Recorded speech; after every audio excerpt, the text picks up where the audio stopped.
შუა დღე მშვიდობის. მოკლედ ახლა იმდენი ვიწვალე. შევიჭერით თმები.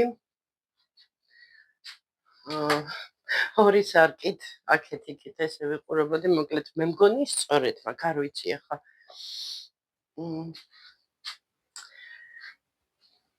რაღაცა წესები ვნახე ინტერნეტში, მოკლედ შუაზე უნდა გაიყო, მერე არა, ჯერ აქ ესე უნდა გაიყო ერთ ნაწილად ესე ყურის სიმეტრიულად, მერე ცოტა ცერად, მერე აქ ორი იქინა წინ ჩოლკა უკან, მოკლედ რა, მთელი ის იყო პროცედურებით.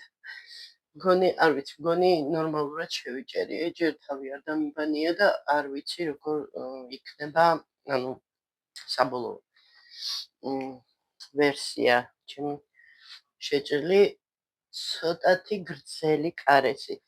მგონი მთელი ბავშვობა ესეთი ვარცხნილობით მოძრაობდი, რაღაც ესე მახსოვს ჩემი თავი სულ.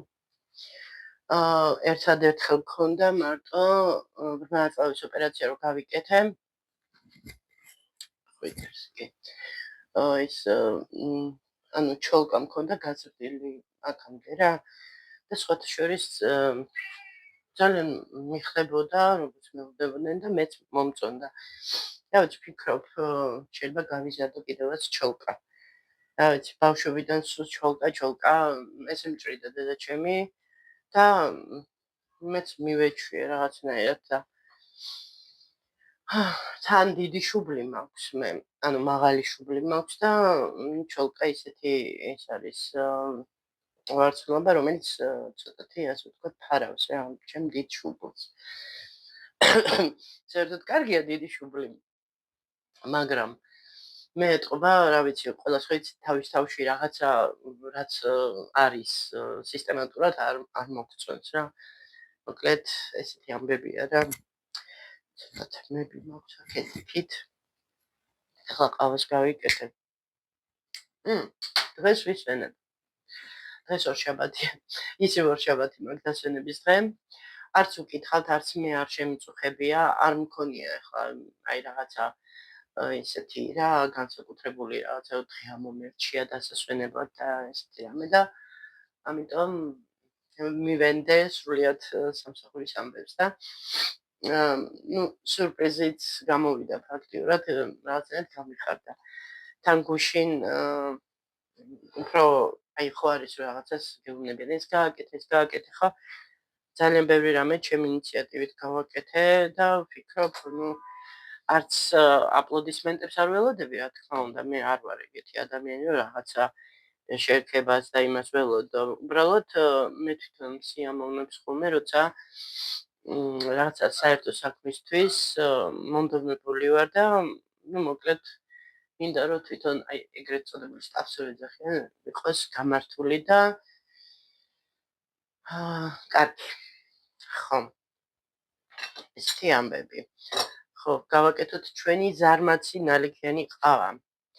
გავაკეთებ ჩვეულებრივ ჭიქაში, თუ ისე ყავის ჭიქას მოვიტან.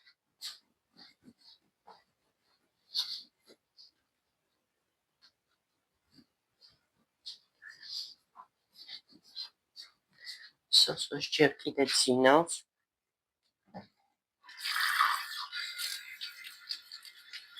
მოკლედ, სოსოს სიცხე რაღაცნაირი პრობლემატური გახდა.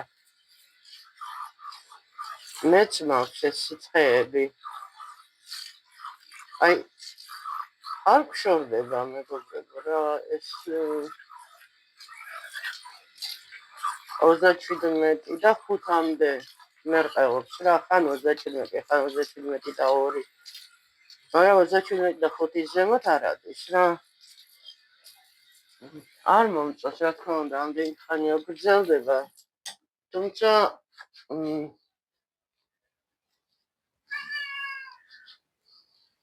მე დაკვირვებული ვარ ესეთ რაღაცებს და საერთოდ ვთხრილობ ხოლმე, რომ არ იყოს რაღაც ანთებითი პროცესი. პრინციპში ანთებითი პროცესი ქვია, ხო? ეს ბრონხების ის არის, ხო? რაღაცა პროცესები მიმდინარეობს და შესაბამისად სიცხეც არის. ხო, თან სიცხე რა არის? ებრძვის ანუ იმ რაღაცას, რაც არის ორგანიზმში უარყოფითი. და ხშირად დაგდებაც არ ვარ და თორმე სიცხეს, როგორც მე გავიგე. იმიტომ რომ ორგანიზმი უნდა გაძლიერდეს, უნდა ებრძოლოს რა. ასე ვთქვათ. ვირუსი იქნება, გაციება, გრიპი იქნება, თუ რა ვიცი რაღაცა. მოდური ისინი სიტყვები რაღაცა ვირუსი. მე თუ მკითხავთ რაღაც ისეთი შთაბეჭდილება იქნება, რომ ზამთრსაგუნებს ამ პერიოდში, ანუ ახალხანს რაღაც გაციებაც აღარ არსებობს, ანუ არ შეიძლება ადამიანი თვითონ გაცივდეს, გასველდეს, მერე შესცივდეს, აუბეროს თამა, გაუკლიანდეს და დაუბეროს თამა, მოკლედ ყველაფერი იხარშება ერთ ქვაბში და ყველაფერი არ იკონება ერთნაირად. ну ახლა მე და სოსოს ეს გვაქვს ნატურალური გვირილა. მართალია მინდოდა ქართული გვირილას ყიდვა, მაგრამ აქ ჩვენთან არ გქონდათ და ეს ვიყიდე. ხო, ну გვირილა, მაგრამ ჩვენი გვირილა უკეთესია, მე ესე შევატყე. ხო.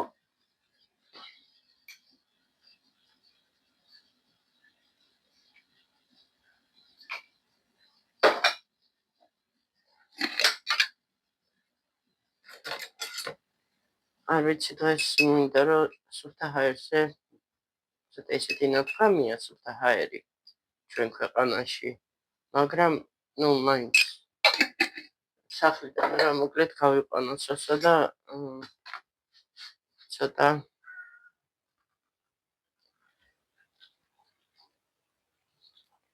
აი ხო გეუბნებით, არავინ არ დაიჭერებს.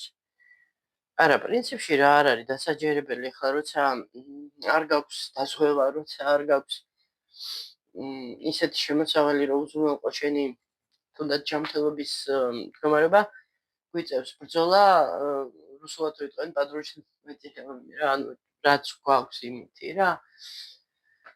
ერთი კი მოვახერხე ის წამალი ვიყიდე ეს ბრონხების სეროპი, ну, ანალგინი რო რაღაცა ახლა სისტემატურად რო სიცხეებია და ცოტათი ხო თავის ტკივილებიც გქონდა მეც და სოსაც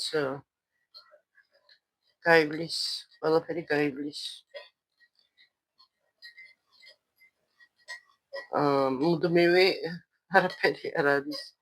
არც ავადმყოფობა და არც არაფერი.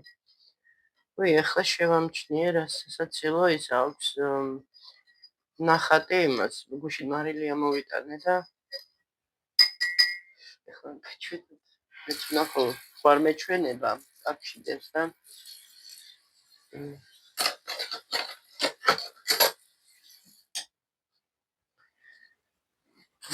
კი, არ მეჩვენება. სასაცილო. პარკის შრაშუნი გაიგეს და всё. აი, მეგობრებო. ალმასის კრისტალებია თუ რა არის ეს? მარილი, ვითომ მარილის კრისტალები. სხვათა შორის ეს თეთრი ფარდა რო დავკიდე აქეთ, მეც ძალიან მომეწონა, თუმცა ჩემი სიზარმაცეს ალბათ ამჩნევთ. უბრალოდ სიზარმაცე კი არა. გადაღლილობა, დროის უქონლობა, მოკლედ ჩამოგხსნა მინდა თან ამას წინათ აქ გაზზე რო შევწვი ღვიძლი, როგორც იცით, ბევრმა დიასახლისმა ღვიძლს როცა წვავ რა იცის, ისვრის, რასაც ქვია და აქ ცოტა შხეფები მიესხა და მოკლედ ჩემი დამხმარე დომესტოსით ცოტა გადარჩა შიგნით, საყიდელი მაქვს, მოკლედ უნდა ჩამოვწერო აუცილებელი რაღაცეები, რაც საყიდელი მაქვს. აი ძმებში არის კარგფასში ძალიან დომესტოსები და თან არის ძალიან დიდი არჩევანი, მოკლედ ვარდისფერიც არის ცისფერი არის, მოკლედ ყვითელიც არის და მაღაზიებში ძირითადად იყიდება ხოლმე თეთრი და ლურჯი მგონი. რა ვიცი ეს რაც შემხვედრია მე ჩვეულებრივ სუპერმარკეტებში და იქ დიდი არჩევანია და ფასიც მისაღებია ისეთი და სულ შორის ეფექტურია, ну კარგია რა, ჩვეულებრივი დომესტოსი არაფერი არ განსხვავდება. ხო და რას ვამბობდი, ეს ამას ჩამოვხსნი, კარგად ასე ვთქვათ, გავრეცხავ აი ამ ქლორის შემცველი იმაში, რა ქვია, ხსნარში და თავისთავად ფხნილი ვიყიდე, ისა წონის არიელი მეთქი, ტაიდი მიყვარს. გავრეცხავ, გავაუთოებ და ისე დავკიდებ და მერე უკვე როცა მექნება საშუალება და რაღაცა, რა თქმა უნდა, ისივ დროებით ვიყიდი ცოტა სქელ შეიძლება რაღაცა კლიონკისებურიც იყოს რაღაცა, უნდა არ მინდა რომ პრიალებდეს, მინდა იყოს გლუვი და იმას ჩამოვკიდებ. აქ ვინც არ იცით და ახლები ხართ რა არის, აქ იყო ნიშა. ნიშას რო ეძახიან, რა ვიცი, იმას განჯინა. რომ მოვედით აქ, მოკლედ ხელოსანმა თქვა, რა ვქნათ, ამოვაშენოთო, ну, ანუ შევავსოთო და არა დავტოვოთ მეთქი იყო, აი დაახლოებით აი აქ არის, აი ესე და იყო ორი თარო მგონი. ხო, ორი თარო იყო. ჩვეულებრივი ფანერის თაროები იყო და შევღებე გავლამაზე კი თავიდან კარგად იყო, იქ ვაწყობდი რაღაცებს და მე ვფიქრობდი იქნებ გორგიაში ეს ვიყიდოთ ხო, აი სპეციალური ესეთი სხვა ზომის კარები ქვია თუ რა ქვია, ну, მოკლედ ეს პლანკებით რო არა, ეს რა თან დამეხურა კიდევაც და მერე ბოლოს გამიჩნდა ესეთი იდეა, რომ საერთოდ აქ გამეკეთებინა, ასე ვთქვათ, ამომეღო ცოტა, ну, აი სადაც აი ამდენი ვთქვათ კედელი და დიდი ხის, ანუ ნამდვილი ხის გრძელი თაროები, სადაც დავაწყობდი ჭურჭელსაც, რაღაცა დეკორატიული რაღაცებიც იქნებოდა. და მოკლედ რაღაცა ისეთი ცოტა ბრუტალური ის იქნებოდა რა, ხა მე ხო ის მაქვს ლოფტის სტილში მაქვს მაინც გადაწყვეტილი რა. მართალია ლოფტი არ კეთდება პატარა ბინებში, მაგრამ ინტერნეტში რო დავძებნე რა ეს ლოფტის ანუ სტილი ლოფტის პატარა ბინებში. სხვა შეს ძალიან მომეწონა და ესეც ანუ სამზარეულოც ზუსტად იმით მაქვს გაკეთებული რა. ასე ვთქვათ, შთაგონებით. ხო და აქ ვინც ძველები ხართ კი იცით რა მაქვს დაგეგმილი, რომ ზემოთ უნდა ჩავსვა ეს რკინის რელსი ქვია თუ რა ქვია, რომ მოკლედ ის იყოს რა უფრო გამძლე რა, ზემოთ რომ დააწება მართალია ზემოთ არავინ არ ცხოვრობს, სხვენია, მაგრამ მაინც რა წონაა და ყველაფერი ანუ წესების მიხედვით უნდა იყოს გაკეთებული. ხო და ეგ ჯერ როდის იქნება არ ვიცი, მოკლედ ჯერ გამასტუმრებინა ეს კრედიტი დამაფარინა ბოლომდე, რომელიც აი მართლა ძიმე ტვირთად მაქვს აკიდებული და აი პირველივე დღიდან რაც გადმოვედით, ну აი იმის მერეა რა, რასაც ქვია ვიხდი ამ კრედიტს, წარმოიდგინეთ. ესე იგი ჯერ იყო 200 ლარამდე იყო. მერე გადატანა გავაკეთე, იმიტომ რომ მოკლედ მინდოდა უფრო ხო არა, ის იყო კოვიდი იყო და ფულიც დაგჭირდა, მაგრამ სინამდვილეში ისე გამოვიდა, რომ ფულიც ვერ გამოვიყენე ნორმალურად, იმიტომ რომ როცა ახალი მოგცეს სესხი, ანუ რაღაცა ის იყო ლიმიტი, ამის დაბლავა ჩვენ არ ვიძლევითო სესხსო და დავთანხმდი, სხვა გზა არ მქონდა, ანუ გადატანა გავაკეთე, ის გადაიფარა და მოკლედ იმის რაღაც პროცენტები იქით, აქეთ რაღაცები და საბოლოო ჯამში მქონი ახლა რომ არ მოგატყუოთ, ზუსტად არ მახსოვს, მაგრამ სადღაც 300-400 ლარი დაახლოებით რა, ესე მაქსიმუმ 500. არა, მიტყუები. მობილური მქონდა კიდე. აი ეს მობილური რითიც ვიღებ, ეს მქონდა ლომბარდში და ამისი კიდევ გადავიხადე 500 ლარად მქონდა ჩაბარებული და პროცენტებს ვიხდიდი ყოველ კვირას, თუ ყოველ დღეში ზუსტად არ მახსოვს და ამის დრო დამეხსნა ეს ჩემი ტელეფონი. გადავიხადე 500 ლარზე მეტი, მგონი 600-მდე ხო რაღაც ესე, 600, მერე კიდე ის კარადა ვიყიდე იაფად გორგიაში 200 ლარი ყიდა, მგონი თუ 230 თუ 250 რაღაც ესე დაახლოებით. განსაცვლის კარადა და აი აქედან არა, მეტი, რა თქმა უნდა, ხო. ახლა რახან არ დავჩარა, რომ იტყვიან რა ისე ეს მოხმარებისთვისაც ახლა ეს მახსოვდა რა. ხო, დაახლოებით ესე. დავჭა არაფერი ფაქტიურად და კოვიდისთვის ახლა ის ვალები იყო რა, ჩემი ძირითადი თვეთი ეს მობილური სახსნა, იქ რაღაცა აქეთ-იქით რაღაცა და მოკლედ ცოტათი შემეშველა კიდევაც, მაგრამ ეს იყო სადღაც 2021 თუ 20-21 რაღაც ესე.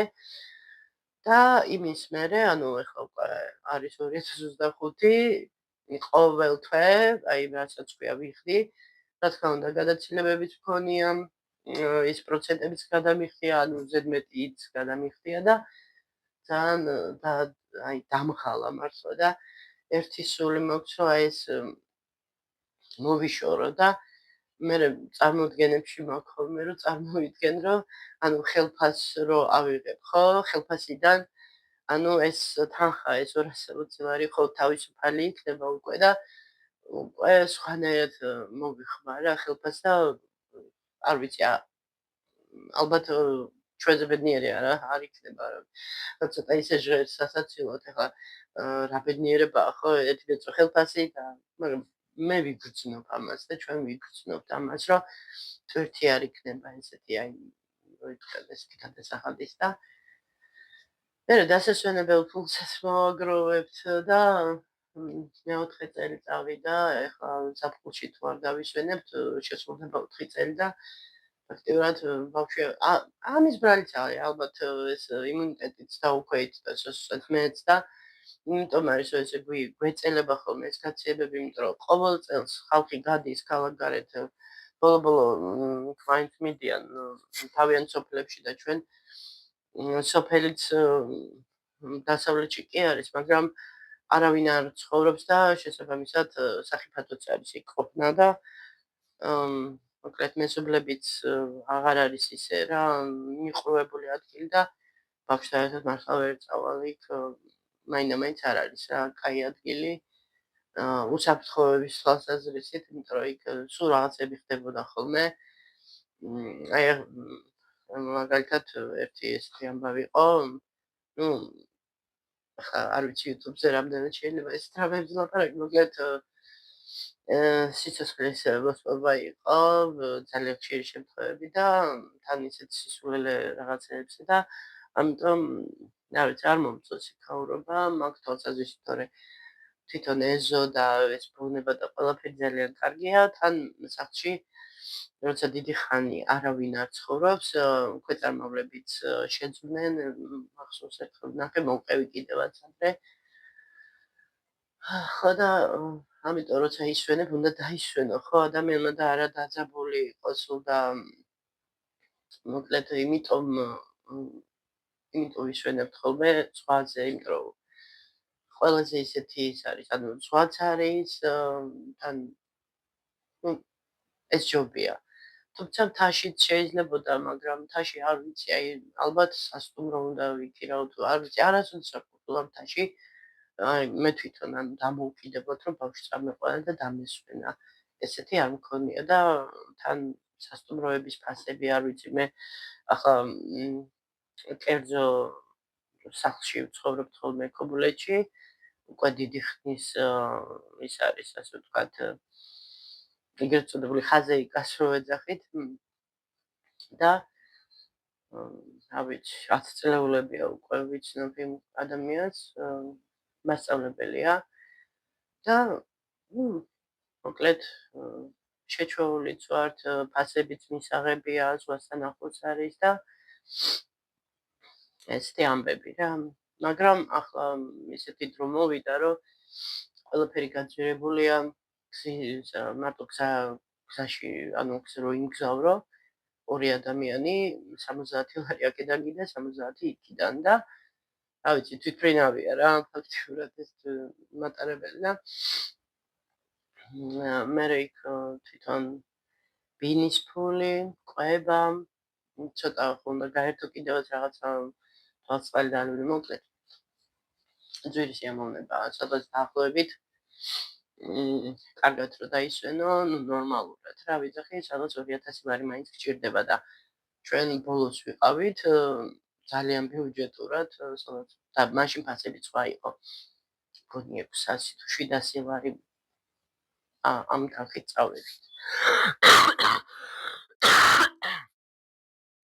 ახლა მომწვის პერიოდი, როცა იშვიათად მახველებს, მაგრამ უნდა ჩაიაროს წესით. ახლა სუსუს გავაღვიძებ მე.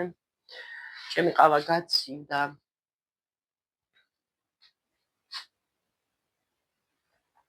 არ გაციებულა. ბალიში გავრეცხე. და უკვე მშრალი მეჩვენება, გუშინ გავეცხე და უკვე მშრალი მეჩვენება. სითბო კი არის. გაიხაროს ბატონო. ისეთი გამათბობელი რომ გვაჩვქა, არ მოველოდი მართლა ესეთი კარგი იყო. მოვიდა გადასახადი, მაგრამ მე მზად ვიყავი მაინც ასეთი მეორე რეფლექტორიც გვაქვს ჩართული. სადღაც საშუალოდ ანუ სისტემატურად ჩართული რო იყოს ეს გამათბობელი, საშუალოდ 150 ლარი. საშუალოდ რა, აი ეს 150 ლარამდე მოდის ამ გამათბობელზე. და პრინციპში ახლა გაზის გამათბობელებსაც რო იყენებენ, ისიც 100 ლარამდე კი აღწევს. მე როგორც ვიცი, გამომიკითხავს ხალხი და ვიცი როგორი ხარჯება და რამდენი მოსდით გადასახდელი. თან გაზი ისეთი რამეა იქ სადილსაც ამზადებ, ვთქვათ, ჭურჭელსაც რეცხავ, ბანავ და პლუს კიდე გამათბობელი, ესეა.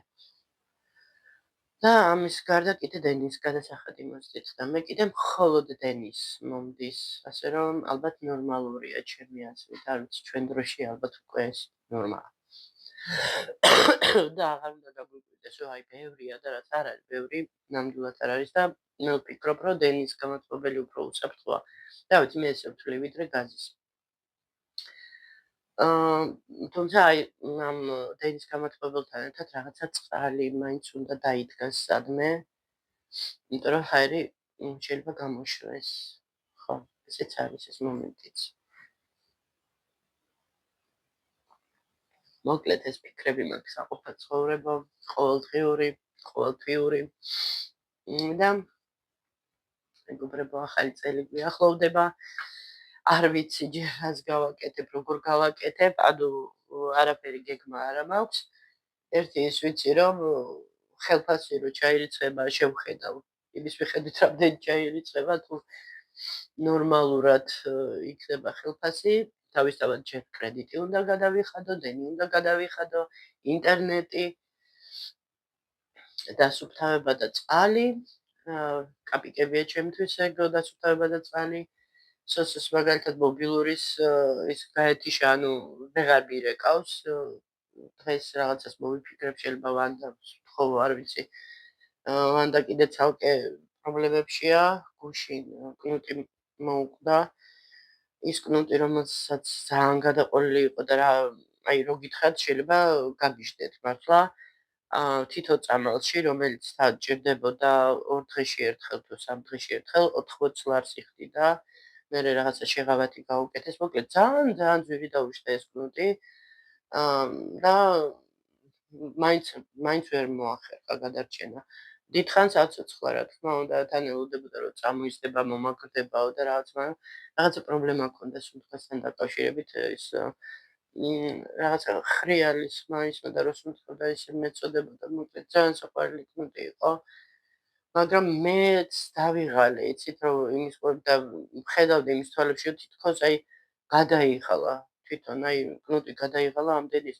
ეხლა თან გამახსენდა მე ადრე ხშირად ცუდად ვიყავი ხოლმე ახალგაზრდობაში და კუჭის პრობლემები მქონდა, აი სპაზმური შეტევები და ისეთი ტკივილები, რომ აი სიმწვრის ოფლი რო გასხავს და იმდენად ცუდად ვიყავი ხოლმე თან სისტემა ენადამება. სისტემატიური ხასიათი ქონდა ამ ჩემ ესეთ ცუდად ყოფნას, რომ ყოფილა ესეთი მომენტებიც მარტო ოღონდ აი გულწრფელად მithქვამს, რომ ღმერთო მეთქი, თუ ანუ ეს ტკივილები არ ჩერდება თქო, მირჩევნია მეთქი, რომ ანუ მოვკვდე თქო, რომ გააქრეს ყველაფერი, დამთავრდეს თქო რა ეს ტკივილები. იმდენად ცუდად ვიყავი ხოლმე და წარმოვიდგინე ხო ტატაროძე, რომელიც ესეთ იმაშია, ალბათ მართლა არ ვიცი, მოკლედ ესეთი ამბები ხო და იდარდა რა თქმა უნდა ვანდა მიჩვეულიც იყო, ახლა მართალია ერთი არ ყავს კატა და რაღაც, მაგრამ ძალიან ესეთი მონდომებით უვლი და იქ უკრაინელების კლინიკაში მიიყვანა, ხო იცით ახლა მანდაც არის რაღაც არის ადამიანები, რომლებსაც ძალიან უყვართ ცხოველები, კატები, ძაღლები და აი ხო გეუბნებით მე ახლა სადაც მუშაობ, ხო ვხედავ, როგორ აი ქუჩის კატებისთვისაც როგორ ყიდულობენ საკვებს და როგორ მიაქვთ და აჭმევენ და აი ეს გული მომდის ხოლმე. მე ჩემ კატებს ვერ ვანებივრებ ეს საშუალებიდან გამომდინარე. და ნუ ვცდილობ ხოლმე რაღაცა ახლა როცა კორმა არა მაქვს მაგალითად და ვერ ყიდულობ ხო, მაშინ რაც მაქვს ხოლმე იმას ვაჭმევ. თან ისე ვთხილობ, რომ არ იყოს ისეთი პროდუქტი, რომ ავნოს რა, მოკლედ არის რაღაცები და აი ვიცი, რომ კვერცხიც არ შეიძლება კატისთვის, არ ვიცი რატო, მაგრამ მოკლედ რა არის ესეთი შეზღუდვები. აი მაგალითად ღვიძლი მიჭმევია, ქათმის ხორცი, ვთქვათ, იქ კატლეტები რო გამიკეთებია რაღაცა, ესეთი რაღაცები რა და რესტორანია თუ რაღაცა სათაფლია, იქიდან ხომ მქონდა კიდე ხორციანი საჭმელები, იმასაც ვაჭმევდი ხოლმე. სხვათა შორის დაიკეტა მეგობრებო, ის სათაფლია ვერ იმუშავა.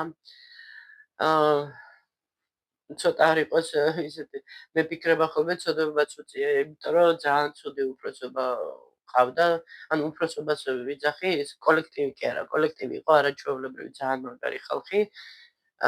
ანუ დროთა განმავლობაში მე დავინახე მათი ნამდვილი სახეები, რამდენად ანუ ადამიანის რესურსი უნდათ გამოეყენებინათ მაქსიმალურად, აი მართლა დაგვერწყავდნენ, რასაც ქვია. კაპიკებში უნდათ გამომძვრალიყვნენ და ანუ თუ შენ თანამშრომელი არ დააფასე, თუ ის ადამიანები არ დააფასე, რომლებიც შენ საქმეს გიკეთებენ და ფული მოაქვს შენთვის, ის თანამშრომლებია ზუსტად, რომლებიც ქმნიან ბიზნესს თუ რაც ქვია, ხო? ის თანამშრომლები რო არა, ხო, ის ბიზნესი, არ ვიცი, თან აქვს იმასაც მნიშვნელობა, როგორი ხალხია, ვინ არიან. აი ყველაფერი კარგად მიდიოდა, მაგრამ ეს ცოტა ისეთი ისინი მქონდა. თან არ მიყვარს ადამიანი, რომელიც თვითონ მართლა არაფერს არ წარმოადგენს და თავი უჭირავს, ისე გეგონება ის არის რა, ინგლისის დედოფალი და არ ეკადება, даже ინგლისის დედოფალია ის ყველამ ძალიან კარგად ვიცით ალბათ, თუ ნანახი გაქვთ დოკუმენტური სოფლის მეურნეობა თუ რა ქვია იმას, აი ჩვეულებრივად საქმეებს აკეთებდა ქალი, არერიდებოდა რეზინის ბოტებით დადიოდა და ფორცხავდა და რაღაცებს აკეთებდა რა. ხო, ისიც კი საქმეს აკეთებდა და ეს არ ვიცი, რაღაცა იშვიათი ეგზემპლარი იყო. ნუ ადამიანი, რომელიც საკუთარ შვილებს სხვა საზრდევინებს და მის ზერელეთ უყურებს, მე მგონი ის არავის არ დაინდობს. საკუთარი შვილიც რო გულთან არ მოდის ისე რა, აი მე უფრო მებრალებოდა ის ბავშვი, ვიდრე ალბათ მის მშობელს.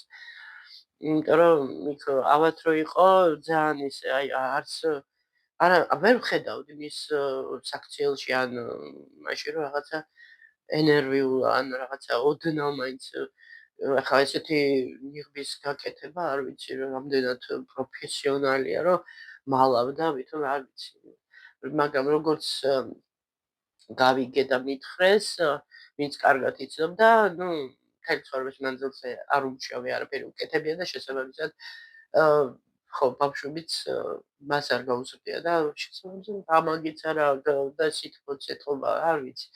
არიან ესეთი მშობლები, მე ვიცი გამოდიოდა კადრე ჩემ ახალგაზრდობაში ისე გამიკვირდა ერთი თანამშრომელი იყო, მუშაობდი რა მოკლედ და გაიქცა სახლიდან ბავშვი დატოვა.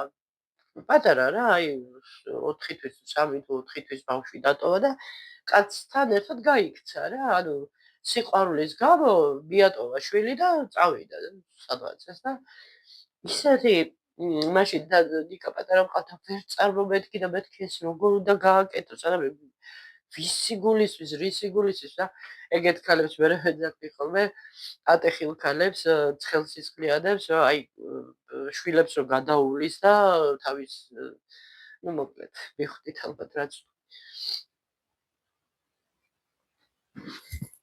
მეტი არ ქეჩამ. კარგით მეგობრებო, კარგი ხანი გესაუბრეთ ახლა.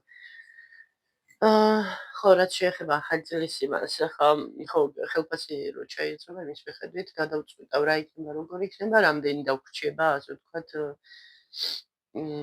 იქ თან მარტო ის კი არა, რომ მაგი და ვთქვათ იყოს საახალწლო. არა, კიდე თვითონ თვებდე რომ როგორღაც რაღაცა ესე საფიქრალები მაქვს მეგობრებო და თუ მოვახერხე და 5 ლარიანი განათება კიდე ჩამევალ ახლა შეაუცილებლად ნაძვისხეს უნდა დავაბნიო, იმიტომ რომ რაღაცა ძალიან ისეთია.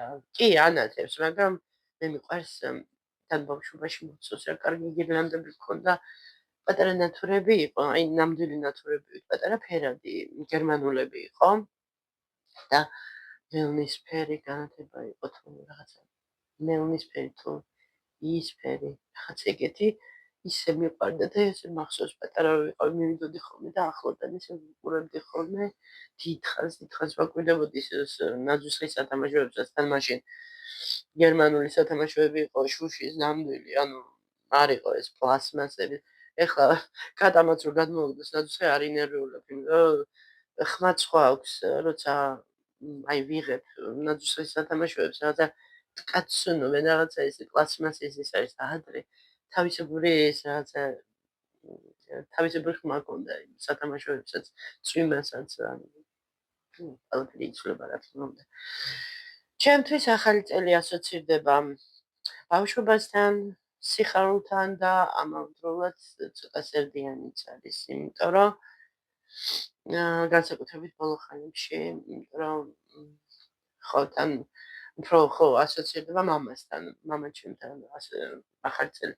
იმიტომ რომ მამაჩემსაც უყვარდა აი პატარა ბავშვით ახალი წელი და მახსოვს რომ სულ მამაჩემი დგავდა ნაძვისხეს, მამაჩემი რთავდა და პატარა ბავშვით აი მოლოდინში იყო ხოლმე ეს ნაძვისხესო გააფორმებდა სათითაოდ ტოტებზე ბამბას ესე ლამაზად გადაწევდა და დაადებდა როგორც ნამდვილ თოვლის გუნდებს და აი რაღაცნაირად ცოტა სევდანარევი გახდა ახალი წელი. თუმცა მაინც არის ის ნაპერწკალი რაღაცა სიხარულის. ხო, ესეთია ჩემთვის ამ ბოლო ხანებში ახალი წლები. განწყობა აი სრულფასოვანი ბედნიერების შექმნა არ მოხდა, რა თქმა უნდა. სრულფასოვანი ბედნიერება ალბათ მხოლოდ ბავშვობაშია. როცა ყავს მშობლები, როცა ჯანმრთელები არიან, ახალგაზრდები არიან, წინ მთელი ცხოვრება და არ ფიქრობ ესეთ რაღაცებზე, რომ შეიძლება რამე დაემართოს მშობელს ან რაღაც ესეთი და უზრუნველი ბავშვობა რა მოკლედ თუ ვინმე ბავშვები ვიყურებთ ან ახალგაზრდები რომელსაც მშობლები ყავთ აი მაქსიმალურად დააფაცეთ ეს დრო გაუფრთხილდით მშობლებს და ეცადეთ რომ არ ანერვიულოთ და უფრო გაუხანგრძლივოთ სიცოცხლე და ნერვიულობა სპობს ყველაფერს რა მოკლედ როცა მშობელი ნერვიულობს ხო თავისთავად მე ვერდება დროზე ადრე და ავად ხდება იმიტომ რომ არ არსებობს ესე სიბერის დაავადებები ქვია ანუ სიბერის დაავადებებს ეძახიან თორემ მე თუ მკითხავთ რაღაცა დაავადება უბრალოდ ხანგრძლივი დროის განმავლობაში პროგრესირებს და მერე მიდის რაღაცა ლოგიკურ დასკვნამდე და ამიტომ რო არ დაიწყოს ეს ყველაფერი და მთავარი არის ნერვები, ნერვიული სისტემა, თავდაჯერებულობა, როცა ნერვები აქვს შერყეული ადამიანს, სადღაც არის თავდაჯერებულობაც იკარგება, ყველაფერი იკარგება და მოკლედ ბიბლიაშიც იმიტომაა ჩადებული ის, რომ პატივი ეცი მშობელს შესარახად მეცნებელ ყო რამეთო დღეგრძელ იყო, ანუ შენც დღეგრძელი იქნები და მშობელიც, ანუ მოკლედ რა, ეს ჯაჭვია რა, გადამულია ყველაფერი ერთმანეთზე და არის რაღაცა სიმართლე ამაში, რაღაცა კი არა, ჭეშმარიტება და აუცილებელია. იმიტომ რომ საკვირვებული ვარ თუ შენ მშობელს პატივს არსებ, მერე ადრე თუ გვიან შენი შვილი აქცევს პატივს და ეს გაუთავებლად გაგრძელდება ეს წრე და ჯობია რომ ეგოს ცოტა ნაკლებად ისე დავჭერ და ის მშობლის სიყვარული ამაგი სათანადოდ დავაფასოთ. რას ნიშნავს სათანადოდ დაფასება? ის რომ პირველ რიგში ყურადღება. ეს არის მთავარი ყურადღება. შეიძლება მშობელს არ სჭირდებოდეს რაღაცა იქ თქვათ ეკონომიური ხარში დაუშვათ ისევ, თუმცა ესეც საჭირო, მაგრამ ესეც რო არ იყოს, რაღაცა ის ყურადღება, ის სითბო, გაფრთხილება ჭირდება მოკლედ რა, ორივე მხარეს იქითაც და აქითაც. ეს როცა არ არის და ეს სოციალურმა მდგომარეობამაც მოიტანა ჩვენ ქვეყანაში კონკრეტულად, რომ ხალხი გადართულია აი მართლა გადარჩენისთვის ბრძოლაში და აი რო გქონდეთ ალბათ შემოსავალი უფრო მეტი, შესაბამისად უფრო მშვიდად იქნებოდნენ და უფრო მეტი დროც დარჩება, ხო? ისევ ფინლანდია უნდა ვთქვა, არ შემიძლია რო არ ვთქვა. სამუშაო საათებიც კი შეამცირეს, რომ ხალხმა ოჯახებთან მეტი დრო გაატარონ. წარმოიდგინეთ, აი ეს არის პროგრესი და არა ის, რაც ჩვენ ქვეყანაში ხდება და სხვა ქვეყნებში. პროგრესი არის ეს, რომ ხალხის დაფასებაა რა, ხალხის და მათი დროის, ხო? ერთი მომხმარებელი იყო, ქალი რაღაცას კითხულობდა, მოხუცი ქალი და ეს რაღაცა უპასუხა არასწორად რა, ანუ ის რაც მას უნდოდა რომ მოესმინა და ეს ქალი წავიდა და ამ მამაკაცს ვეუბნები, რომ იცით მეთქი რომ არ უთხარით მეთქი სწორი პასუხი თქო და არ მაინტერესებს რომ ჩემ დროს ხარჯავდაო და ამიტომ ისეთ აი ესეთი ეგოისტური დამოკიდებულებაც არ არის კარგი, მე ეს ვფიქრობ, იმიტომ რომ ეს უფრო გავს სხვის თავებზე გადავლაც, ანუ მან კი თავისი დრო მოიგო და თავისი გაიტანა, მაგრამ ის ქალი ხო თქვათ მოკლედ რა მე ჩემი მორალი მაქვს და მე არ მესიამოვნა ის. მე მაგალითად დავუთმობდი ჩემ დროს იმისთვის, რომ ამეხსნა თქვათ ადამიანისთვის რაღაცა გამეგებინები რა. ენათამება ის. რომ გაეგო და მაგრამ მე ვარ და როგორც ჩანს შეიძლება ვწდები. შეიძლება ესეთი უნდა იყოს, როგორც იმ კაცმა გააკეთა და შენ დროს უნდა სეპატივი, მაგრამ მოკლედ ესეთი ამბები. დამიწერეთ, აბა თქვენ რას იზამთით თქვენ დროს პატარა დრო ეხლა რომელი დიდი დრო წაართვა ეხლა ის 2 წუთი იქნებოდა თუ 3 წუთი დაეთმო აიხსნა და ანუ ფაქტიურად ცოდვაშიც შეეთვალა მოატყუა ხო ეგრე გამოვიდა. არ ვიცი. მითხარით სწორედ მოიქცა ეს კაცი თუ არა? სოსოს უნდა ვკითხო ერთი ისიც მაინტერესებს. ხო მართლა სოსოს გავაღვიძებ ახლა და ძალიან გაუთქმელი მგონი 2 საათი დაიწყო. კარგით მეგობრებო, დღეს კიდე დავდებ ალბათ ვიდეოს დასვენების დღემდე და ვისარგებლო ხვალ მეორე წვა ვარ. ანუ დილაც თავისუფალი მაქვს, გამოვიცინებ კიდევ. ხო და ესე მე საღამოს ხო დღეს თუ წავედი ჩემთან წავედი, კაია. მე თავსაც დავიბან მოვალ და მომწადები ხვალინდელი დღისთვის. აი ეს არის, აი ხვალინდელ დღეზე ვფიქრობ უკვე რომ სამსახურში უნდა წავიდე. შეირგე, მადი, შეირგე დღევანდელი დასვენების დღე და არ იფიქრო სამსახურზე, არაფერზე. ну ეს არის მონები ვარ ფაქტიურად რა უკვე სიტუაციის. კარგით მეგობრებო, დროებით დაგემშვიდობებით. დიდი მოლოდინი მაქვს საღამომდე. კარგი.